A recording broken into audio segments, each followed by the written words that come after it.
पूरी फैमिली को हॉलीडेज हो चुकी थी और उनका प्लान था कि कुछ क्वालिटी टाइम मिलके गुजारा जाए और कुछ ऐसा प्लान किया जाए जिसे वो कुछ नया करें। देन ये फैमिली रात को डिनर के लिए इकट्ठे हो ये डिसाइड करते हैं कि नटी पट्टी केव को एक्सप्लोर करेंगे। अगर आप केव एक्सप्लोरिंग का शौक रखते हैं तो नटी पट्टी एक बिगिनर्स के लिए बहुत अच्छी केव मानी जाती थी, लेकिन अब सब कुछ बदलने वाला है। जॉन अब अपनी फैमिली के साथ तैयार होता है नटी पट्टी केव रवाना होने के लिए। इससे पहले जॉन ने ये केव एक्सप्लोर नहीं की। जॉन्स को केव एक्सप्लोरिंग का बहुत ज़्यादा एक्सपीरियंस था क्योंकि रिसेंटली वो बहुत सी केव एक्सप्लोर कर चुका था, इसलिए उसे यकीन था कि ये भी केव में वो इजीली एक्सप्लोर कर सकता था। जॉन की शादी हो चुकी थी, उसका एक बेटा था और वो यूनिवर्सिटी वर्जीनिया से मेडिकल डिग्री कंप्लीट कर रहा था। जॉन ने नटी पट्टी केव को एक्सप्लोर करने का प्लान कर लिया था क्योंकि ये बिगिनर केव्स भी खिलाती थी, तो इसलिए लोग इसको एक्सप्लोर करना इजी समझते थे। इसका मेन एरिया एक्सप्लोर करना बहुत ही इंटरेस्टिंग था।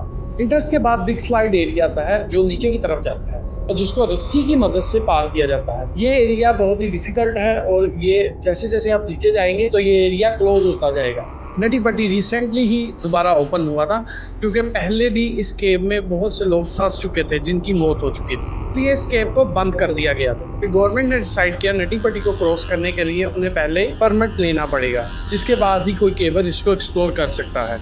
जॉन की वाइफ प्रेग्नेंट थी, वो अपनी बेटी के साथ घर ही रुक गई, लेकिन जो 11 लोगों पर मुश्तमिल फैमिली मेम्बर्स थे वो इस केव को एक्सप्लोर करने लगे। फिर जॉन के भाई और उसके 2 दोस्तों ने डिसाइड किया कि वो एक्सट्रीम लेवल तक इसको एक्सप्लोर करेंगे और अंदर तक जाएंगे। उन्होंने बर्थ कनाल के बारे में बहुत कुछ सुना था जिसकी एक्चुअल फुटेज आप देख सकते हैं, और ये बहुत ही टाइट रास्ता था और उन्होंने डिसाइड किया कि वो सबसे पहले बर्थ कनाल को ही एक्सप्लोर करेंगे। बर्थ कनाल बहुत ही टाइट जगह थी और ये बहुत ही लंबा रास्ता था जिसकी वजह से लोग इसको एक्सप्लोर करना चाहते थे और ये बहुत ही पॉपुलर था इस वजह से। बर्थ कनाल का ये एरिया बहुत ही टाइट था जिसकी वजह से यहाँ से हवा का क्रॉस होना भी डिफिकल्ट था और ऑक्सीजन का लेवल भी कम होता जाता था। जॉन और जॉश 50 फीट के टनल में एंटर हो जाते हैं और जो कि बहुत ही कम जगह है। ये एरिया क्रॉक्सक्रीव के नाम से जाना जाता था और इस एरिया में आपको अपनी बॉडी को एक एंगल में मूव करके निकलना पड़ता था। इसके बाद आपको 90 डिग्री बेंड हुआ एरिया नजर आ रहा है, यहाँ से आपने नीचे की तरफ जाना था। ब्रोक क्लार्क जिसकी उम्र 16 साल थी, वो पहले भी यहाँ पे फंस चुका था बहुत बुरी तरह, जिसकी हाइट 5 फीट 7 इंचेस थी। उसको रेस्क्यू करने में रेस्क्यू टीम को 14 घंटे लगे थे। जॉन भी इसी जगह पे फंसा था जहाँ पे आप मार कर आप देख सकते हैं। जॉन ऐसी पोजीशन पे आ गया था जिसको आज तक किसी ने एक्सप्लोर नहीं था किया और उस जगह पे जॉन फंस चुका था। जॉन को लगा कि वो बर्थ कनाल में फंसा हुआ है और वो आराम से निकल जाएगा। जॉन को लगा कि नीचे रास्ता है जहाँ से वो इजीली निकल सकता है, लेकिन उसे नहीं पता था कि नीचे डेड एंड है जहाँ पे जाके वो फंस चुका था।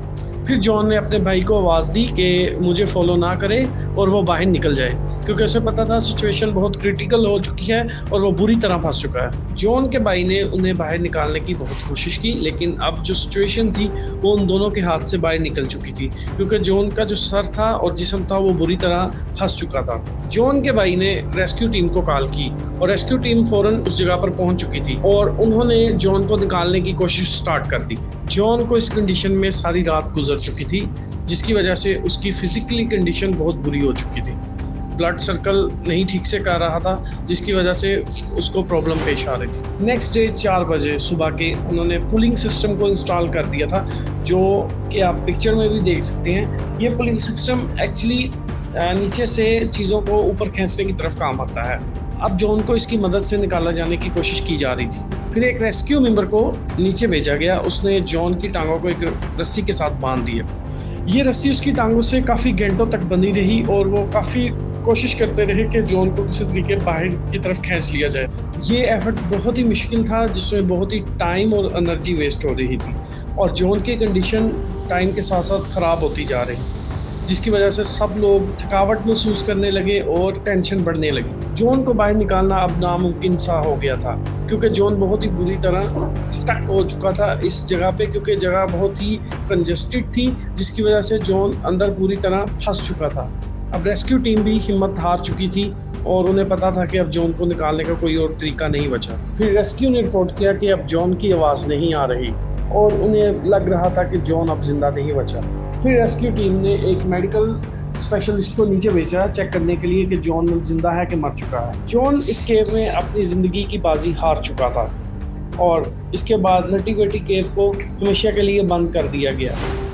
हमारे चैनल को सब्सक्राइब कर दें और बेल आइकन को जरूर क्लिक कीजिएगा ताकि आपको आने वाली मज़ीद वीडियोस मिल सके। बहुत शुक्रिया।